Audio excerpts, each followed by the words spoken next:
guys, welcome to this episode of Two Beards Podcast. My name's Levi, and I am present and accounted for. I, too, am also aquí, and mi nombre es Nick. So, I don't speak Spanish. you actually do a little bit. Okay, so, what does that mean then?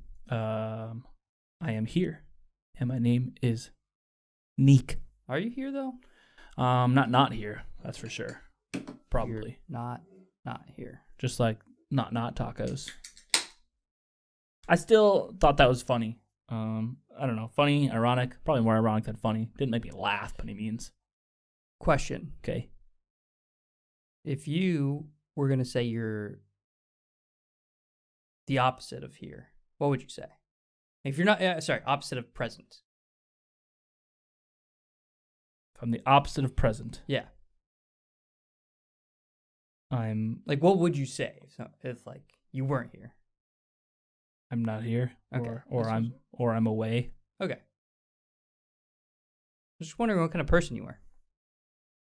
What do other people say? Well, so what I'm saying, what I'm alluding to, Okay, you're right.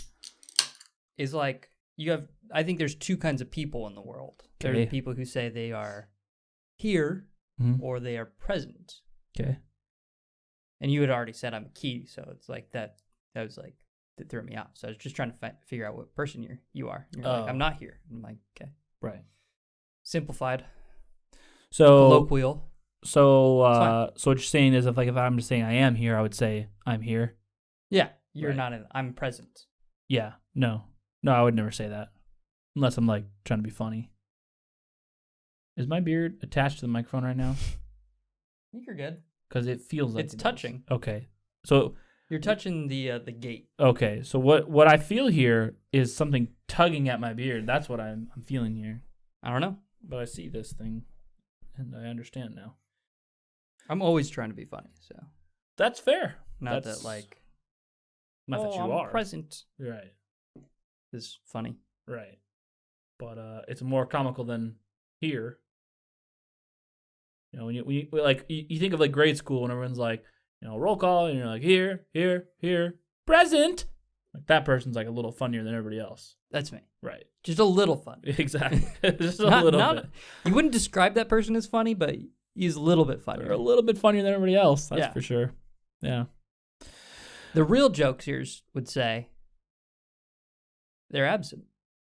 Oh yeah. Right. Yeah. Absent or not here. Yeah, see, you're not here. Yeah, see, I'm a here person, yeah. Apparently like the word here, I'm not as proper. Too colloquial. I'm just too a part of this system, apparently. Do you like absent? Do I like... No. Okay. You said absinthe, right? No. Absent. Absent. Yes. You're saying absent or absinthe? Absent. I don't like absinthe. I want you to know, for next podcast, But I don't want a shot of absinthe. No. No. No. Are you sure?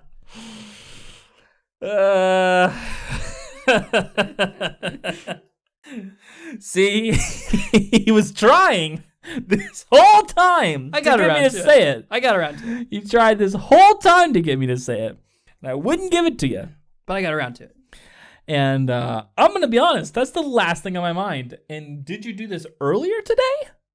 Or did you do it with me present? Because I wasn't paying attention, apparently. When you opened the door into my house, Yes. I was currently taking that upstairs. Like, I walked past you, and I was like, oh, better hide this. Oh, see, I was wondering why I heard you in the kitchen.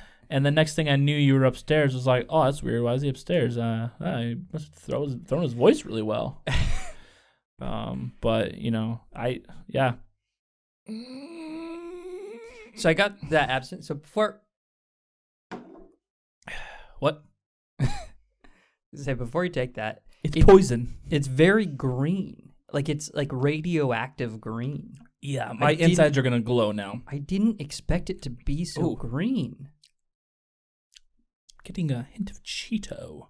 It's not bad, though. Like, I've had worse. I've had worse, but I've had... yeah, I mean... most things are better. It's not great. I'm with you. I don't love the absinthe. But I am a absent and presence guy. Or present. I'm not. I'm either here or not here. Do you just not like black licorice in general? No, I fucking hate it. Yeah. Cannot drink Jägermeister. Hate it. To me, that doesn't taste like black licorice. It's the same flavor, but it's those purple and white little candies. Take what's left there. The drips that are left there. Yeah. It's I've tasted this. No, I understand. I'm just telling you, it tastes like the purple and white candies. I don't know what those are called. No, I understand. So it didn't taste like black licorice until now, like the far aftertaste. So since you got like a bit of drips, so I'm like waiting for you to like let it settle, and then you might get the black licorice like I'm getting.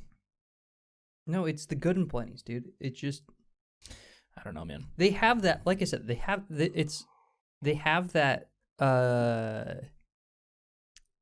What is it? Is it anise? Is that the? I don't know, but I can't shake the taste. I think it's anise, right? I think that's the like actual spice that creates that. Maybe I don't know. Not a anise scientist. I don't know. I think it is. Sorry. Someone. Yes. Wait. No. Maybe. Sometimes. Yes. In every other bottle. Anise and fennel are the chemicals that are in black licorice. So like the good and plenties have that flavor as well.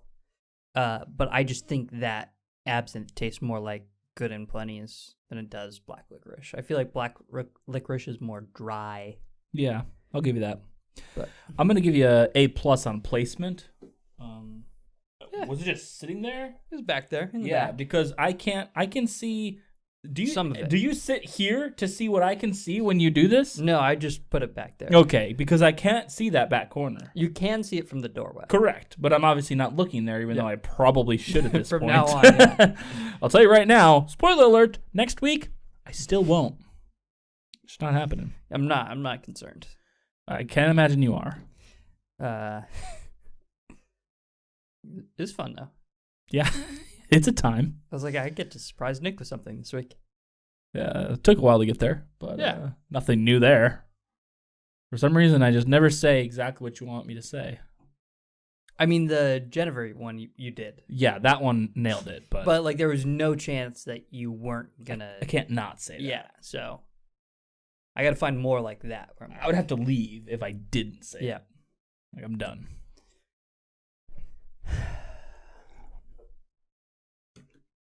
So we're drinking Mannys. Yeah. From Georgetown. Yeah. So Mannys, if you're not familiar, is a Georgetown beer that is exclusively on draft, and you're like, oh, but you're drinking it in cans today. So the idea behind Mannys in draft is that it gives it's Georgetown's way of giving to restaurants that serve their beer, in the sense that you can't buy it directly from Georgetown. You have to go to restaurants that have their beer on tap to purchase. It's a similar thing that Revolution has going on, where their Fist City Pale Ale, although they can it, it's only canned in the greater Chicago area. It's not in Southern Illinois. It's not in Indiana. It's not just northern Wisconsin. You can only find it within like the greater Chicago area. And same thing. It's just kind of like an homage to locality, if you will. Yeah. I mean, this is less homage to locality and more like, hey, we're like trying to give to the restaurants, but again, yeah, but it's still it's local business. Yeah. You know. No, it's 100%. But they're canning it now because obviously the restaurants are closed, and I think this is just like a good way to, lift everyone's spirits. So it's pretty cool. Totally. Yeah, no, I like. I when you said that, I thought that was really cool that they did this, because it's very much a beer that they could just easily can and make a shit ton of money off of doing that.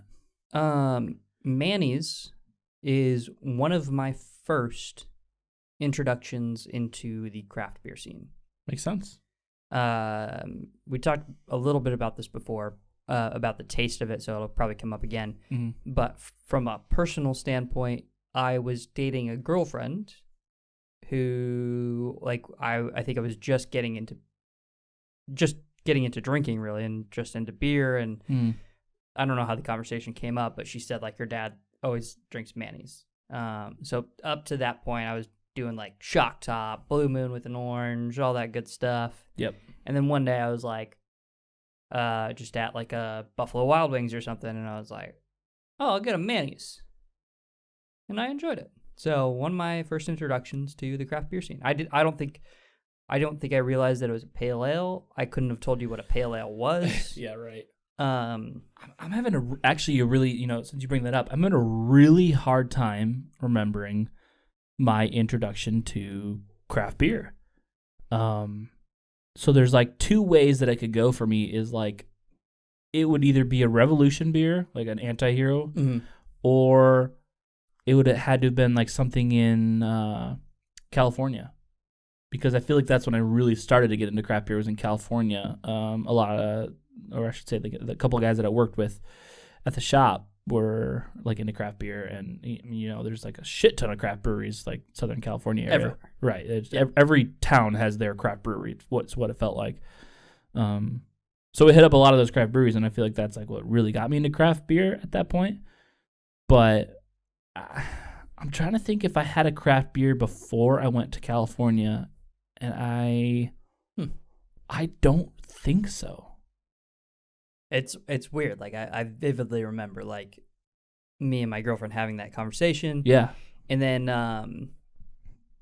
I also have a memory of me and a group of people going to an Irish pub, and typical like guys are ordering beer, Coors Light, blah blah blah blah, and me and my buddy drink quite a bit of beer, but like still Shock Tops, Blue Moons, all that stuff. And I'm like, bro, you got to try Mannys. It's super good. Yeah. So he orders Mannys, also orders an orange to put it in because that's what you do with Blue Moons and stuff. You can get an orange, slice of orange. So, right.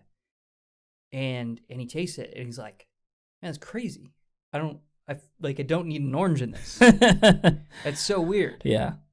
It's just like a funny, like weird, like when you don't know what craft beer is, like when your only experience is like Belgian whites and lagers that are like watered down. No, absolutely. It's just different. Yeah, it's such a weird thought to me thinking back when I turned 21. Well, now that I think about it, I guess that was probably my first experience with craft beer was my 21st birthday. Now that I think about it, is I went to an ale house. Yes, they called themselves an ale house, even though they're not a chain. They're very much just like it's like BJ's, but it's like their only restaurant. Do they make their own beer? So they make their own beer. Okay, yeah, so they made their they're own. not a brewery, but they do. Like they are, but like they're not. But they're not. They're a restaurant that makes their own beer. Yeah, yeah. And I had one of their beers, which at least they didn't call themselves a tap room. Totally. Yeah, no shit. No, they did not. They called themselves an ale house, which I think was a very accurate description of what they were. If you call yourself a tap room, you may or may not brew your own beer, but you better not only allow your food. You better not be a restaurant. And you could not exclusively a restaurant, right? Like you can't just have you can't bring food in. So bringing up Revolution, they have their tap room. Yep. Where they don't have food at all, and you bring your own food in if you'd like, and they have all their beers there. Then they have what they call their brew pub, and that is also another perfect name, I think. To me, that's like an ale house. Exactly. It's a brew pub. We brew our own beer, but it's a pub. Like we got food, we're more of a restaurant kind of thing. I don't think outside food is allowed in there. They're definitely more of a restaurant at that place. Like we have a brewery close by that's a tap room and kitchen, and you can't bring your own food in. Which one's that? It's Blackfleet. Oh, yeah. I don't appreciate that. Because it very much has the feel of a tap room, right? Yeah. Like if I walked in there, I would not know that they had food. No, especially if Blackfleet Brewing, you'd be like, cool. That's awesome. Especially so many breweries around here are the classic tap rooms where they don't have restaurants. So it's just like in Washington, makes sense to me to just you bring your own food places. No, absolutely. Yeah. It's a very common occurrence, but at the same time, you have to do your research. It's kind of annoying. Yeah. So I had a weird facial expression about this because I just had a thought that maybe you'll agree with. I don't know. Fat tire? Dude, I haven't had a fat tire and Me neither. But I'm getting a nostalgic feel from this beer with a fat tire. Which I'm not taking that away from you. I can't, man. Fuck. I can't think of my first craft beer. I cannot think of it. So to talk about like what we were talking about a little bit earlier, Manny's, I mean, partially it is this way, just pure nostalgia for me, but also it feels like a remnant craft beer of the past. Totally, yeah. We were saying. To interject just for a second, just to throw this out there, because I'm already getting the same vibes as you, and this is kind of what I was thinking going into this episode anyways, is with everything going on, I don't think we need to be one more platform being all political right now. Not that we typically ever are, you know? I don't know what you're getting at. We don't know what I'm getting at. Are you just saying you're not going to be political? Yeah, I'm making a political statement saying that we're not going to be political. Correct. Yeah. If anyone's concerned, you mean? Yeah, I just feel like, Correct. and not that really anyone might be, but yeah, just throwing it out there, like, hey, just so you know, like, we're not really going to talk about that stuff right now because it's not the podcast we are, and and I feel like you get all that news elsewhere, and this doesn't need to be another place where you get that kind of news. And if we do end up talking about it, it won't be on this podcast. Totally. That's basically my feelings about it. Yep, that's fair. So anyways, but yeah, getting into the beer, it feels like I was telling Nick, it feels like at least when I first had it. What did you eat? Okay, yeah, go ahead. It was like craft beer before craft beer was a thing. Yeah. Like, I get that craft beer was definitely a lot farther along than I think I probably like to remember when we were 21, but still not like that far along. Yeah. Like as far as like compared to today. I think I should ask Keith about it. I think that's like when it started booming. Yeah. Like it was a thing, but I think like pretty much around the time we hit 21 is when it started booming. Yeah. We're like hipsters were becoming a thing when we were 21. Exactly right, exactly. So, yeah. That wasn't a term before. Isn't that weird? That term is very recently coined. Yeah, weird. It's very weird actually. But yeah, because we were talking about it, and Nick was like hesitant to do the Mannys today. We have quite a few beers to do, and you were saying, it's all right, and like that's generally how I feel about it too. Like for me, picking up Mannys in the can was a cool thing, not because I was like, man, I can't wait to have Mannys. I've missed out on it, right? From going to the restaurants, because I'll order a Mannys if it's like the like best IPA pale ale on the menu, exactly, but it's very rare. Yeah, I think I can't think of the goddamn name. The Matador, and then also Top to Tacoma will have like, they'll be like, we have this hazy, and then we also have this hazy in a can. And they're like, okay, yeah, and they'll be like, oh, we have Mannys, and I'm like, I'll take a Mannys. All right, yeah, I'll take a Mannys. And then also very, very, very rare, but 1022. Yeah. Because they'll always only have one IPA / pale ale. Yep. Is their thing. They have 4 beers on tap, and one is always an IPA / pale ale. They have a good can selection, but yeah. Yes, totally, yeah. Draft specifically. Yeah. But so any of those 3 places, that's about the only time I end up getting a Mannys. Because outside of that, they usually have something else that I'd rather have. Yep. But not a bad choice. Like when I'm at Matador, I'm happily drinking a Mannys. Yeah, not mad about it. It's just like it's very okay. Yeah, it's fine. Mm-hmm. But it's not very hop forward, No, right? It's got those like lagery tones, it does. like kind of that weedy, dry. And that's why I brought up the Fat Tire, because Yeah. it almost has like this ambery, lagery kind of tones going on in there. Yeah. It kind of like a little watery as well. It's just not. I don't want to dip into it too much, but it has a real weedy smell. Oh yeah, I believe it. So, but Oh yeah, like yeah. Not smelling that again. That was a mistake. Yeah. But yeah, it's like you can tell it was just created for a different time. Yeah. And you know what's kind of, I don't know, maybe it's been a while since I've had one. I'm kind of tempted to just grab a sixer, but that's what like the more time goes on, that's kind of what I start to feel about Sierra Nevada's Pale Ale. Oh, 100%. Where it's just not as enjoyable when I first had it. I think that, and I think this fits in that category. Same with the Rebel IPA from Sam Adams. They're good beginner IPAs, partially because of our nostalgia on like them getting us into craft beer. Right. But also like even the craft beer scene developing to where it is today, this was a big step. Do you think we could relate that to music?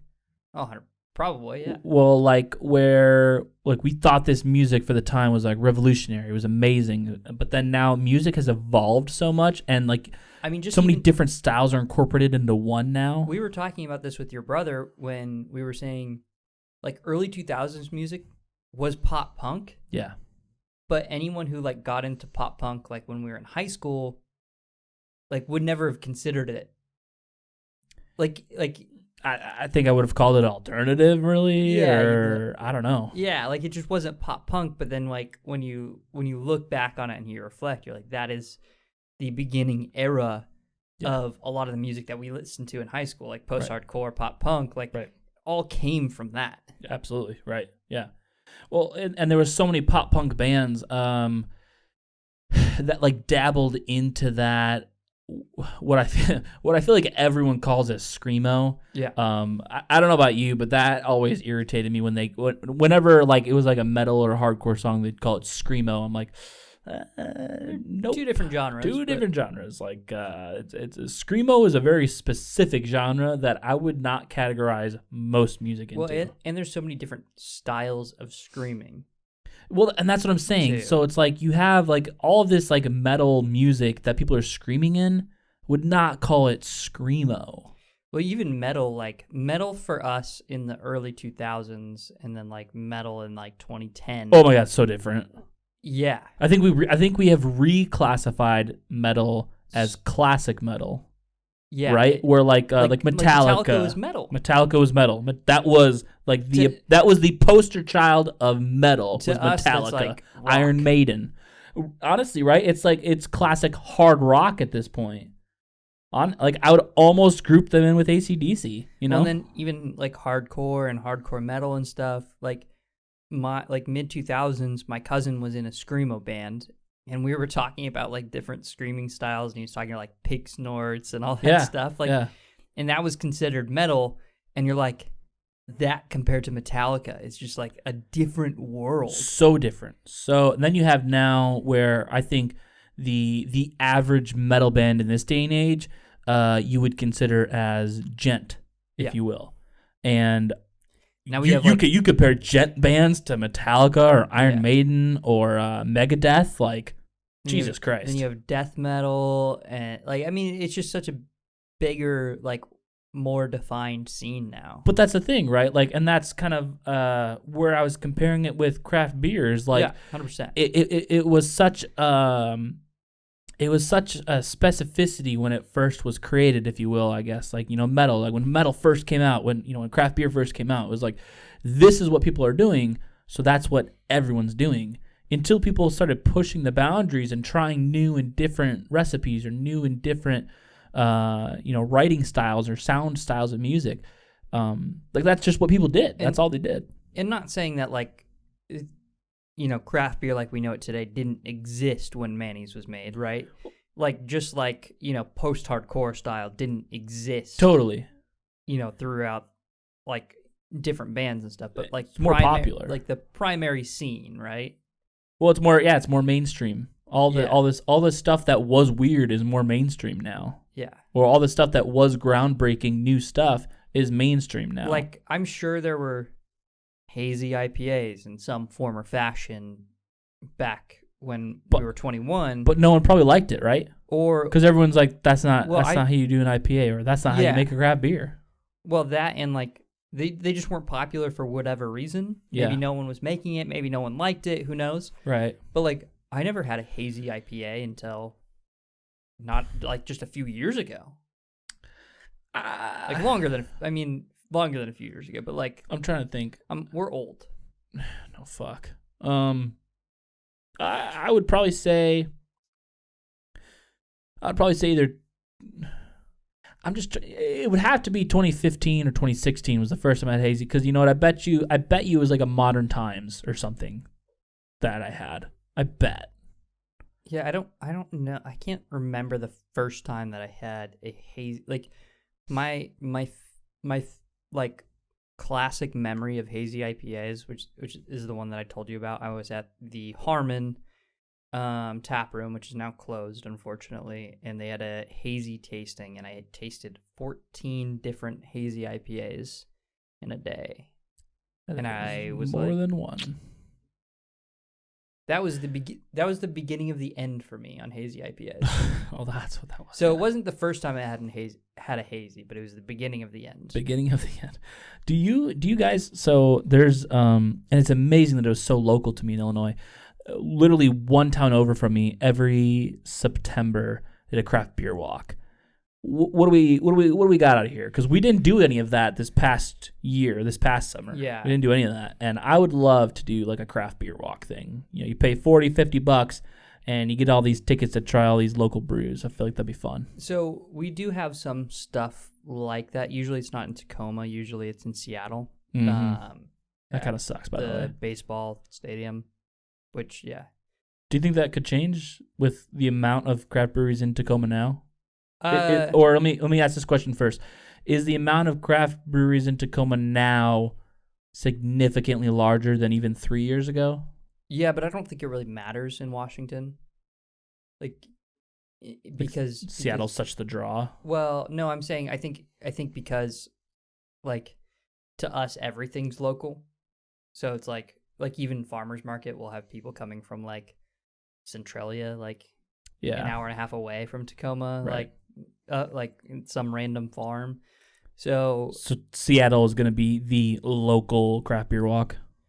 Yeah, well, no, what I'm saying is like I don't think it matters that Tacoma has a good number of breweries. Like people, like if Tacoma threw a craft beer walk somewhere, mm-hmm. it would be successful. Oh, right. No, yeah, so that's what I'm saying. So that I guess that was the problem is we don't like beer in public is very weird, and there's not a lot of like places in Tacoma. Trust me, maybe it sounds more normal where we did do a burger thing in Cheney Stadium. Yeah. Recently. So maybe. Well, and so maybe it sounds more normal to do in Illinois. You know, you got a bunch of hicks who just want to drink beer in the middle of cornfields. Like that sounds normal, but like don't kid yourself. Although I think it's technically a liberal state, it very much has like crazy conservative values in that like just drinking beer out in public is I think more normal here than in Illinois personally.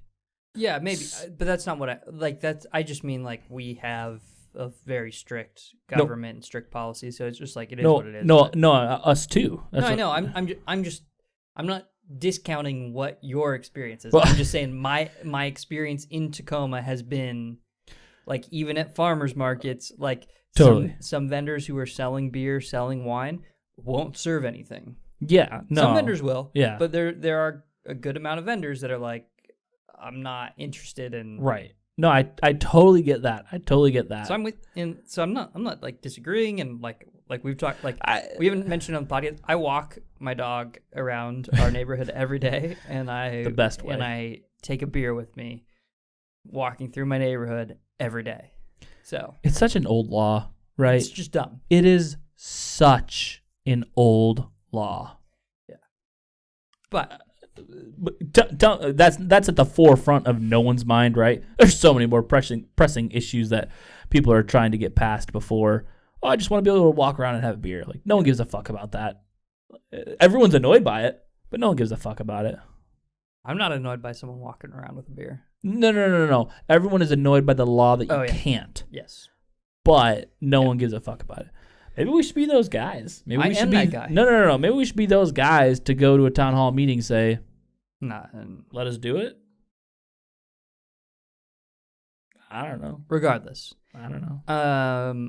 My one complaint, and partially it's because of Seattle, about like those beer events, like even a lot of tastings, like there's just so many fucking people. I get it. Just too many. But what's one event out of the year?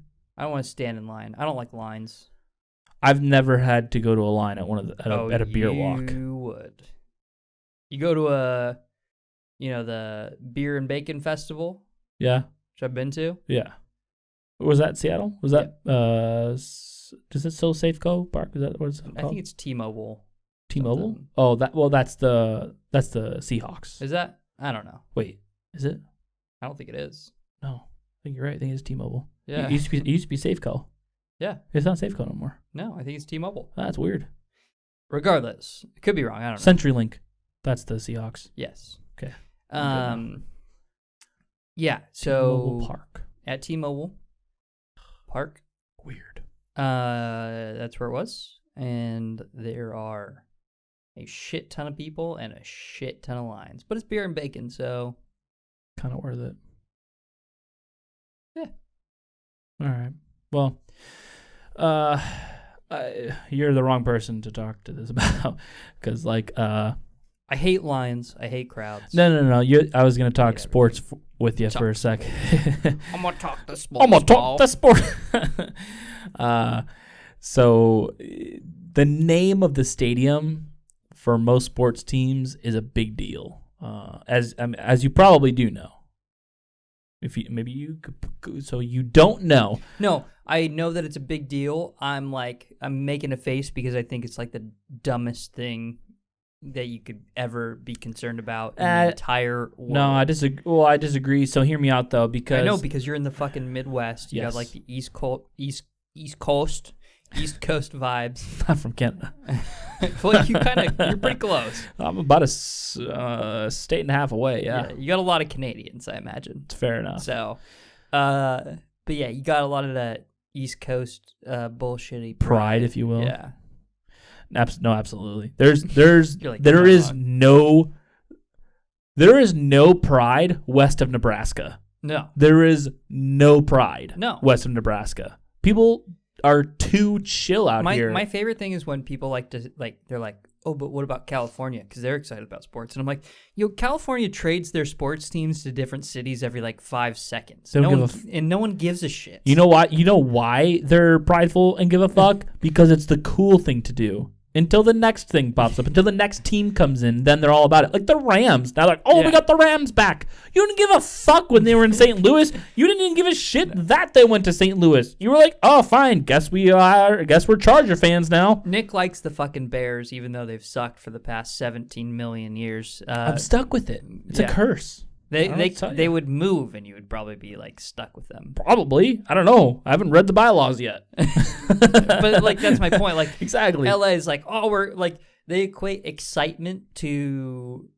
what's happening, what's new, what's going on. I'm just saying they equate excitement to loyalty, where it's you're no, I'm loyal because I've been a fan since I was born. Right. I had to be a fan. I was born into a fandom. Exactly.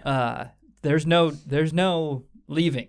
Yeah, no. I don't think you understand. I wish I wasn't a Bears fan. It just is what it is. There's no matter how you move the math around, nothing can be done about it. Trust me, I've tried. You just can't do anything about it. But so A big one, with Wrigley Field recently, within like the last 2 years, I want to say, got bought out by a different company. It was the biggest deal that the name of the park did not get changed. It is still called Wrigley Field, even though Wrigley does not own the rights to their field anymore. The White Sox park, if you will, has changed a lot. It was Jesus Christ. It was Comiskey Park, and that's what I grew up knowing. And then it very quickly changed to U.S. Cellular Field, which is a company that doesn't even exist anymore because AT&T bought them out. And now they are, which is ironic because I think there was U.S. Cellular Field even after AT&T bought them out, and then Guaranteed Rate, which is like a mortgage company or something like that, bought the rights to the name 2 to 3 years ago, I want to say. And so the White Sox suck, in case anybody else noticed. If anyone doesn't know that. Do they suck more than the Mariners? They're almost on par, but probably a bit better. That's impressive. Yeah. Again, my favorite thing about the Mariners, every year, this is their year. This is their year. This is the one. Well, they have like 10 good games, and then everyone's like, man, could be back. I'm from Chicago, the Cubs, they went their 100-year streak, whatever, without a fucking World Series. So, yeah, I'm very much aware of this is the year. This year's we're going to do it. Holy shit, we have one person that can hit a double. We are going to do it. But I won 2 games. But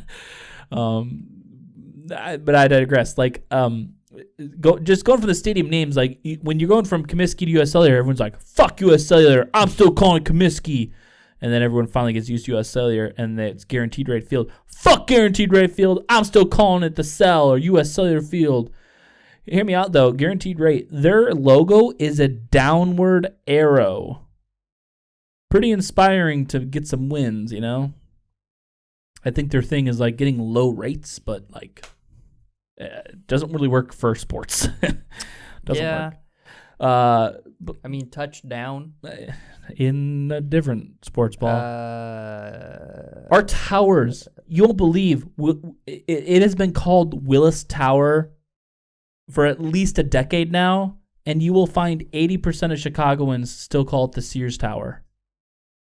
You probably know it as the Sears Tower, don't you?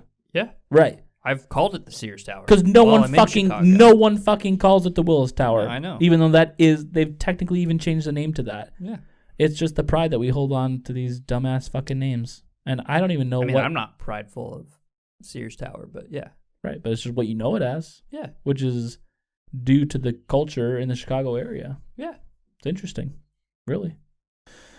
I don't know. What were we originally talking about pride of? There was a topic about a pride of names. Was it Safeco? You said I'm going to talk about Sportsco.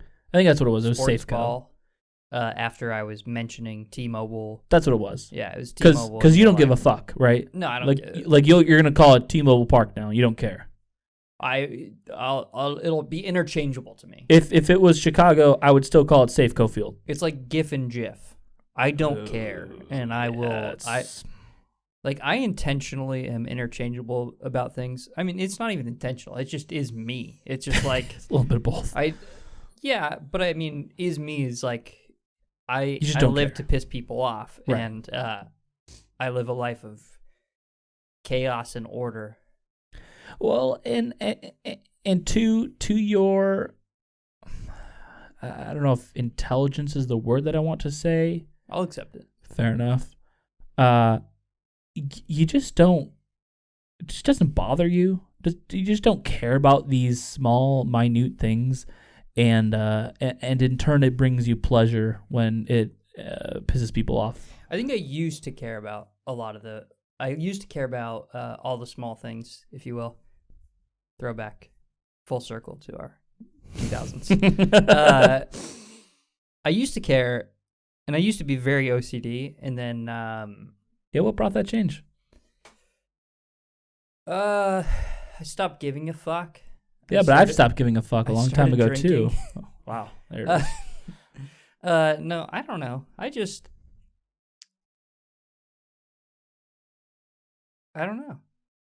I don't think there's a singular event in my life that I'm like, that is what changed me from OCD to not. I think Society year by year wearing you down. that's really what it is. I stopped. I'm no longer a believer. I don't. That got really sad. I am disillusioned from society. Let me tell you what. Smash Mouth would be disappointed in you that you're not a believer. Yeah, I know. I'm disillusioned from all this bullshit. Mm. Basically, I figured out, man, do your thing. I'm going to do my thing. And my thing doesn't impact you, and your thing doesn't impact me. That's cool. What can be done? What can be done is your thing. Do your thing. Yeah. Nothing can be done. You know, if you don't like Mannys, good for you. If I don't like Mannys, good for me. Still gonna drink the Mannys. Totally. Still, you know, do I like GIF? Do I like Jif? I don't know. Depends on the day. I'm gonna call it what I want. Depends on what comes out of your mouth first. Yeah. Really. I had a moment today where I was like, oh yeah, and it was just a dumb moment. It was a stupid CSR meeting where they're like, would you rather? I'm like, no, I wouldn't rather do either one of these things. I wouldn't rather do this at all. I would rather not do this. That's what I would rather.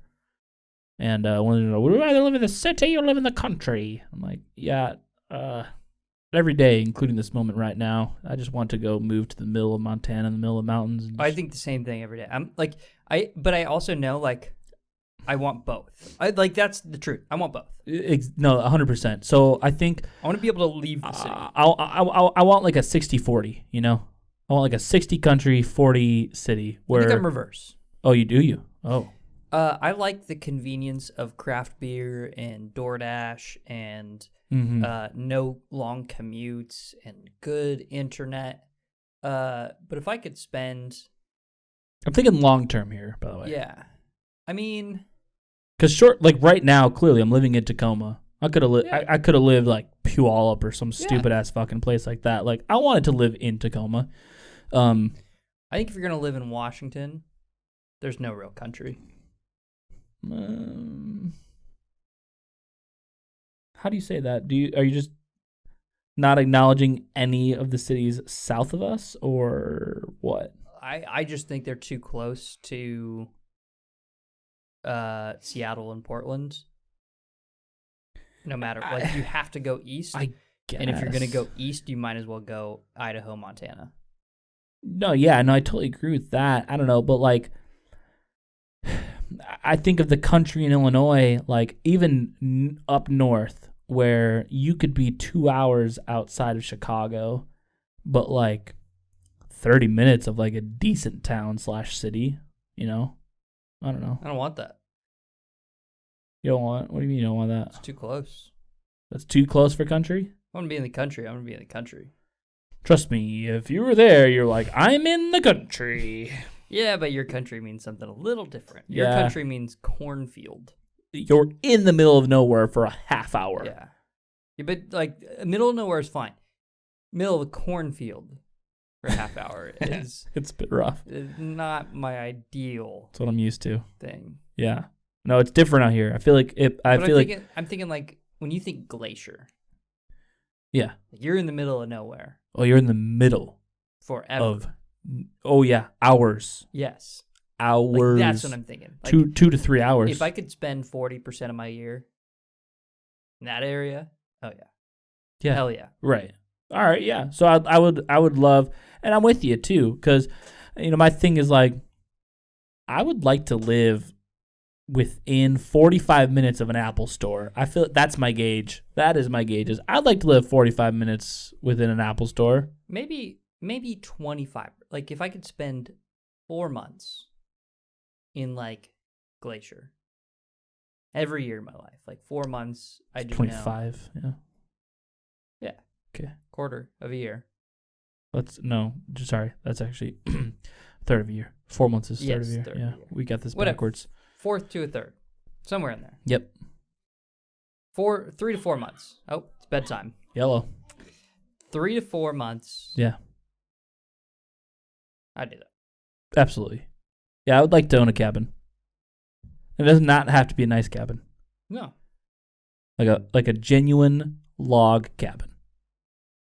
All I need is a grill that doesn't even need to be inside. Nope, preferably not. And a fridge. Yep. Hear me out. I've never gone hunting.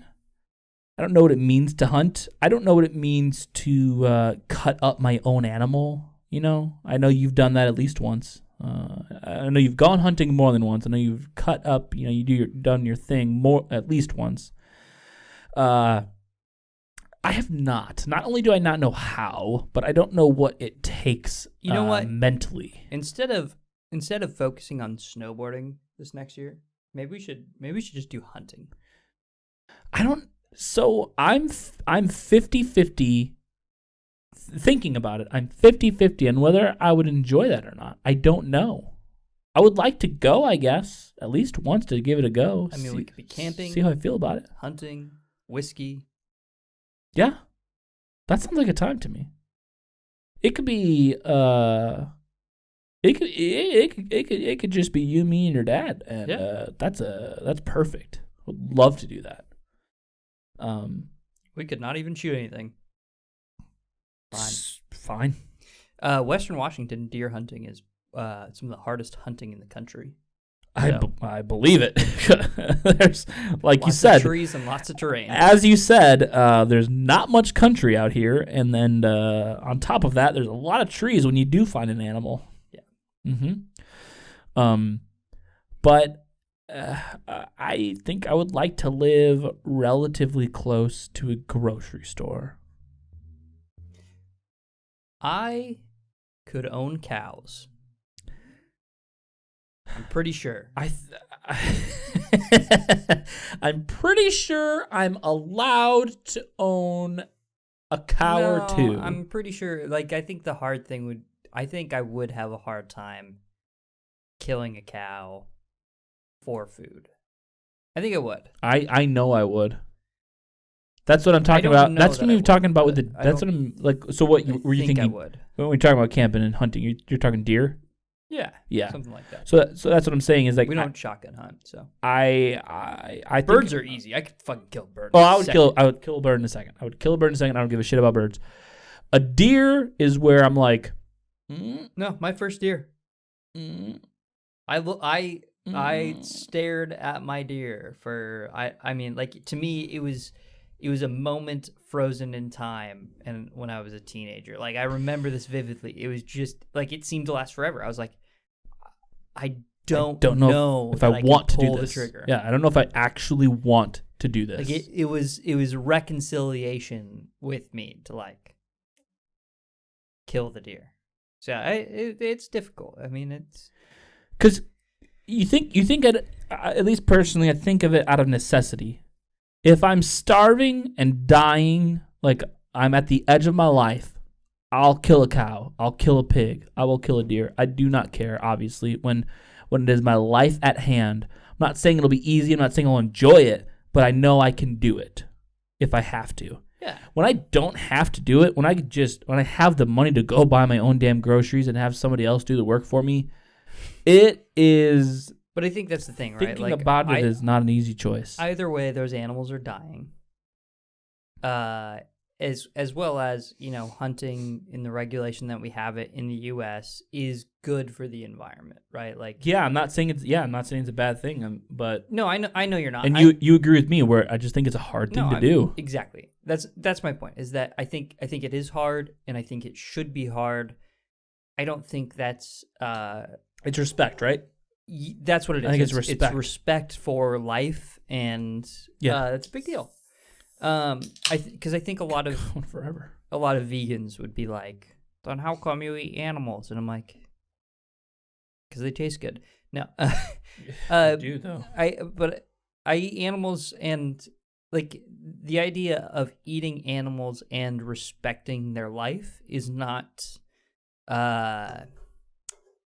They're not opposing ideas in my life.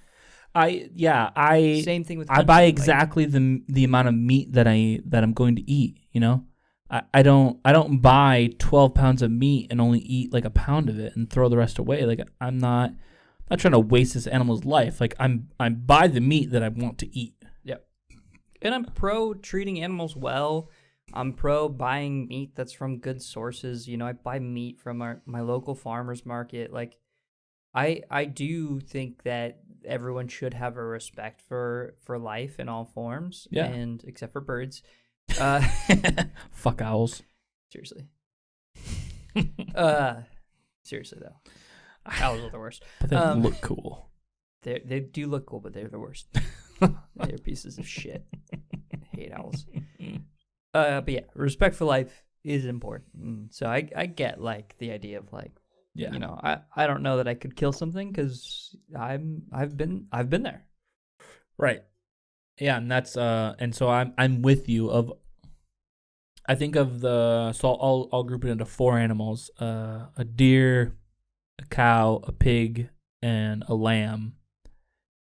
I think I would have the easiest time killing a deer, but still have a lot of trepidation. Yeah, it would not be a good time mentally, I guess. Yeah, it's, man, it fucks you up thinking like this is a living creature that at the most simplest movement, it's gone. It's a weird thought, it really is. Yeah, and I think it's good to grapple with that in your soul. Yeah, I would say it's healthy to have that, honestly. Yeah, like if you didn't have that, then I think. I'm not a serial killer. Yes. Good to know. No, I think it's important that you realize that it's something you have to deal with. So. Mm-hmm. Have you? I know we're kind of getting close here. We should really wrap this up. But have you shot more than one deer? Mm-hmm. You have. Do you think it was easier the second time around, or is it just as hard? So I actually don't know. I think I might have shot 3 or 4 deer. Yeah. But I remember 2 vividly. So I have shot more than 2. But so I remember 2 vividly. The first one was that, and then the most recent one, the one that's downstairs in my living room. That one was the most recent. That one was reactionary. Oh, really? It just happened. So the first one was we tracked and spotted this group of deer. We were sitting like over a valley, and they were across the valley. Like I shot them 340 yards away. Yeah, so far away. Yeah. So that's why I had plenty of time. Like as long as you had a good shot, it was gonna happen. Yeah. So like that's why I was like waiting there forever. This deer, me and my dad were walking down into this valley, and it was kind of like a brushy, like lower brush, lower elevation kind of area in Montana. And we were like kind of walking through this like kind of woods thicket, and he went around right, and like that's where we were going. But I just had the feeling. I was like, I think I should like kind of circle around the other side of this thicket. As I'm circling around this thicket, a deer jumps up probably 20 yards in front of me. Oh, wow. That is close. Pull up my gun. Shoot. Don't even aim down sight? No, I do. Okay. I have a scope. Shoot. My trigger doesn't pull because my safety's still on. Oh, God. The deer doesn't, like, jumps up but hasn't run away yet because it doesn't, like, quite, like, know where I am. It's still kind of like it jumps up, but, like, it's like, what's going on? Yeah, where do I go? And then, so I'm aiming down sight at its heart, and then I have to, like, look at my gun and, like, yeah. And then the deer hears the click of my safety going off, and then I have to shoot it, like, as it starts moving. Oh, wow. And then... Good shot, then. I hit it in the back. Then my dad shoots it, like, in the butt. And then it fell over like pretty soon after that because it's just backbone. The spine I hit, and then he hit the hip, and it just couldn't go anywhere. But then I had to shoot it to kill it. Point blank, yeah. Yeah. But that one was like more reactionary. It just happened quick. So, Like you said, you turned the safety off and it knew, so you were like, Yeah. oh shit. Yeah. Yeah. a little different. Right. No, absolutely. But I mean, I was prepared, right? Like I had killed a deer before. I've wrestled with that fact, so it wasn't new. a mental crisis or anything for me. It was Right. just, I was ready. Yeah. No, for sure. Yeah. So I'm with you. I think I would be right on track with you there. Whereas like at first it'd be like ugh, and then easier over time the more you do it, I guess. But so Yeah, I mean it's not easy, but like it's like you said, you got that respect for life. Yeah. So yeah, let's get through this beer. I gotta pee like crazy. Why? I don't know. It's not like we're on our third beer or anything. Nope. Not like I had an extra shot and a drip to add on top of this. I call the gin. I call that gin a drip. I mean, this wasn't even a shot. Both of them were like Okay. Together was half a an shot. ounce. What? No. Okay, that other one. Yeah. What? No. No.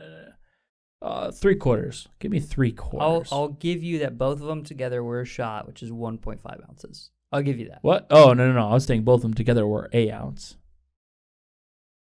Yeah, that's what I was saying. Like each was half an ounce. Oh, okay. No, I don't The think absinthe and the gin were half an ounce. No. The absinthe and the gin were 3/4 of an ounce. The absinthe was 3/4. The gin was a quarter. Okay. That's what I'm saying. So like total 1 ounce. Yeah. Correct. A shot is an ounce and a half. Okay. Yeah, I'm going 1 ounce here. Okay. That's all I'm That's saying. fine. Yeah. Anyways, Mannys. Surprisingly hazy. I was thinking it was going to be more brown orange and not so haze, but it's haze. Yeah. I don't know. Haze, orange.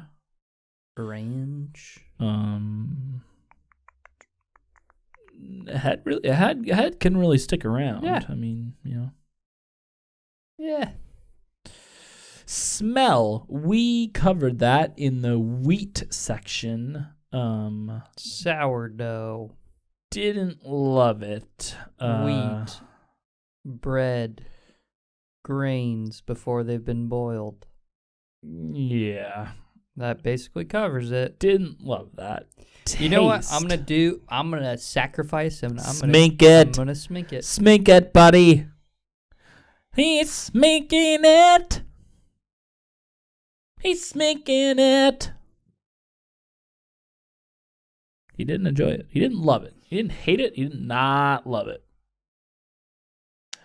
You know, Got some off flavors here, but he didn't hate it. you know how like Okay. the idea of like marmalade on toast doesn't make sense because you're like, Just put butter on there. yeah, Right. that's how this is. It's like if you had orange jelly on toast, like tangerine jelly on toast, you'd be like, why? Yep. You should smink it because it's not a good. It's just like conflicting.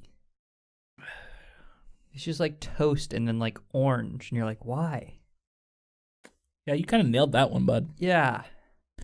I kind of just need a drink after that smink.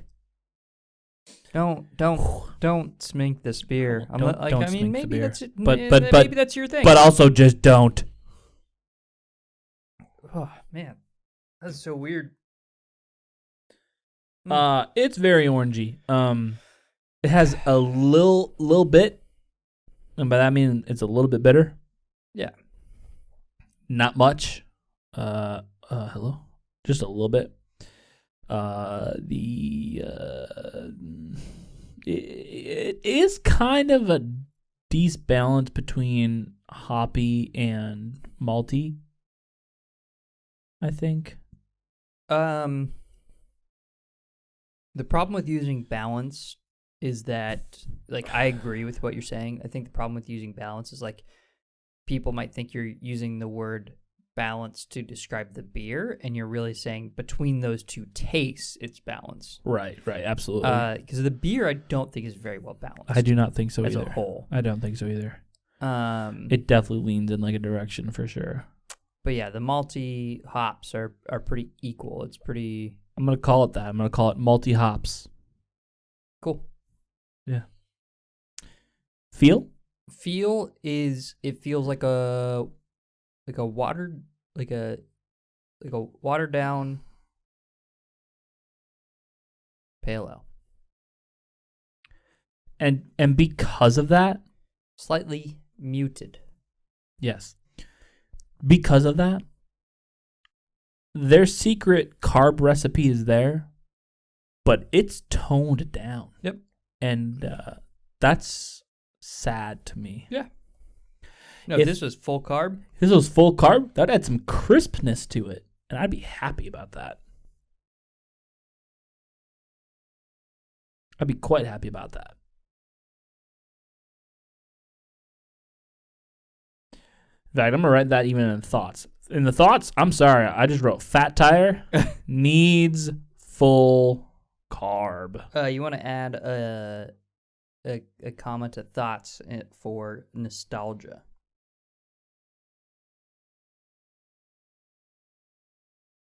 Nailed it first try. Nostalgia. Weird word. Yep. I'm sorry? Did you not edit that? Maybe not. No, I didn't. But I was going to say, that's not my, I don't agree with that. I feel like you're a little high there. You're so high above me. If you want to hear more of my singing, you can watch our Warzone Let's Plays. Any Warzone episode ever, and you'll hear more Levi singing. Even episodes that we record or don't record, I just sing on Warzone 50% of the time. And hear me out. In my life, I sing 50% of the time, but I hold back to just let you shine in Warzone because it's just become your thing. And it's my thing. Yeah. And you gotta admit, good variety. I go all over. Over the place. I mean, we're in pop punk. We're in 90s alternative.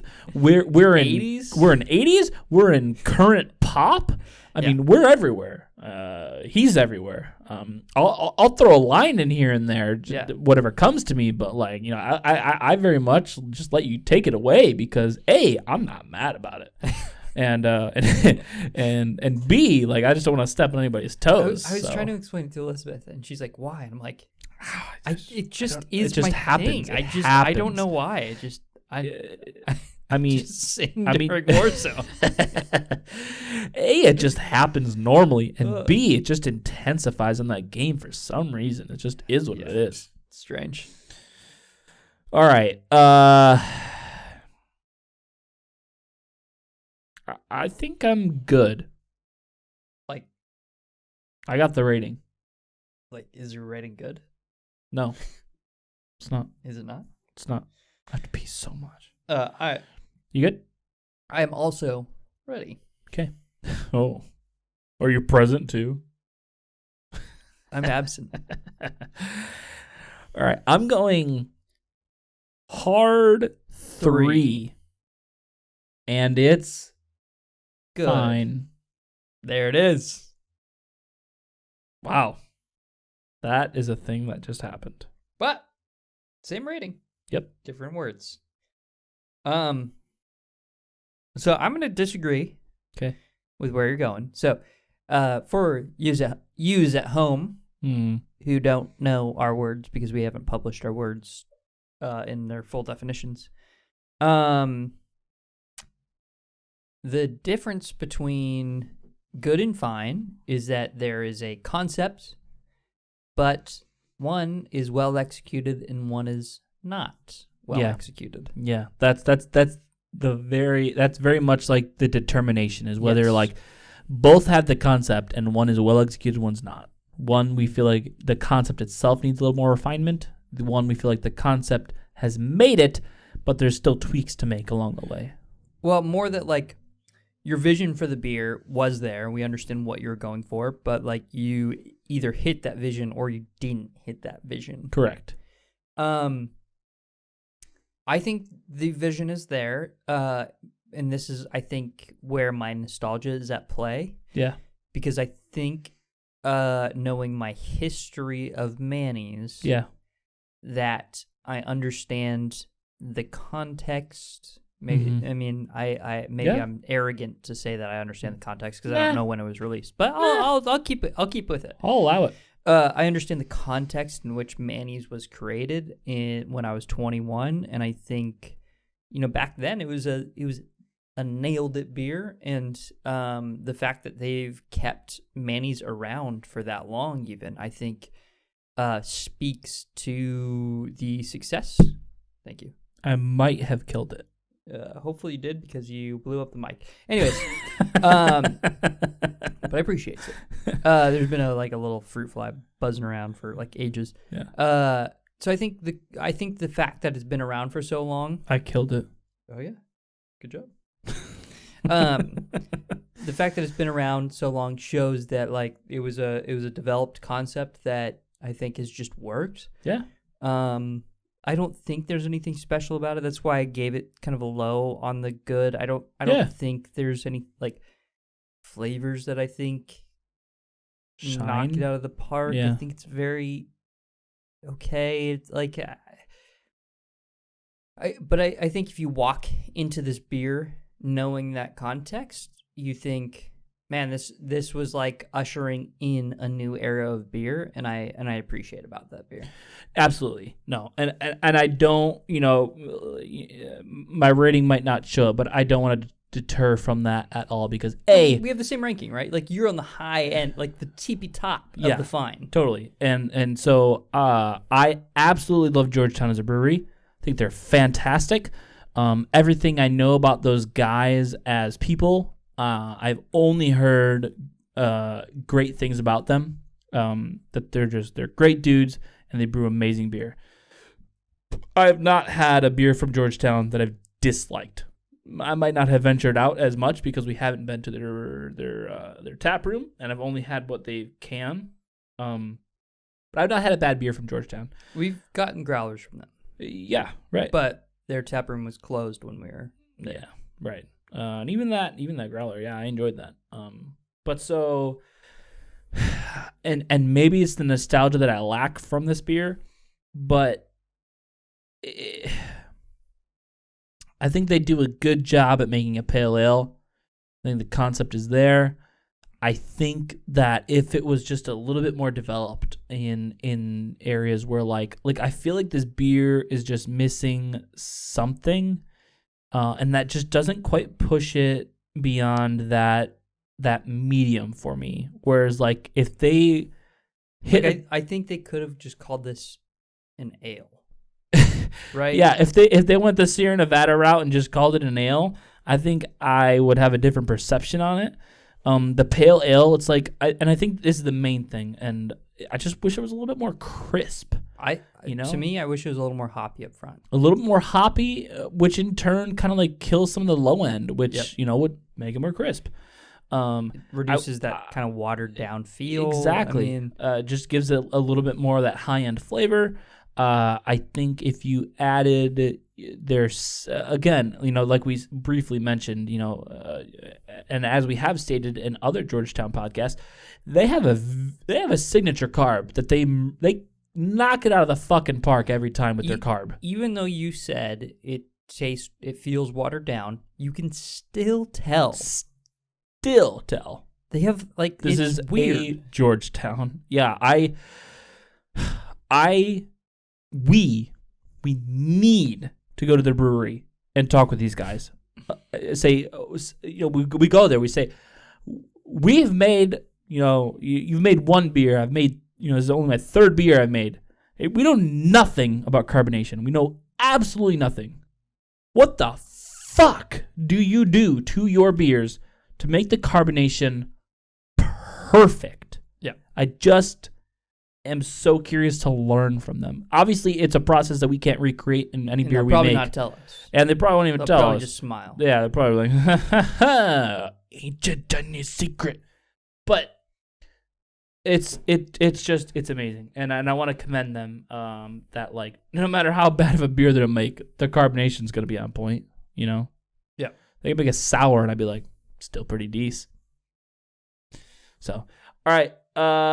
Yeah, 3s all the way. Fine, good. I'm gonna end this podcast right now, whether you like it or not, because I have to pee so much. No, I'm just kidding. Check out the plays, the like button, the bell, the pints, all Just that good do the stuff we'd like to hear from you. Yeah. Or don't. I don't. YouTube. Listen, if you're not going to, just like the video and subscribe because it helps us and it doesn't do anything to you. It literally does nothing for you, but everything for us. So, yeah. Later. See you guys.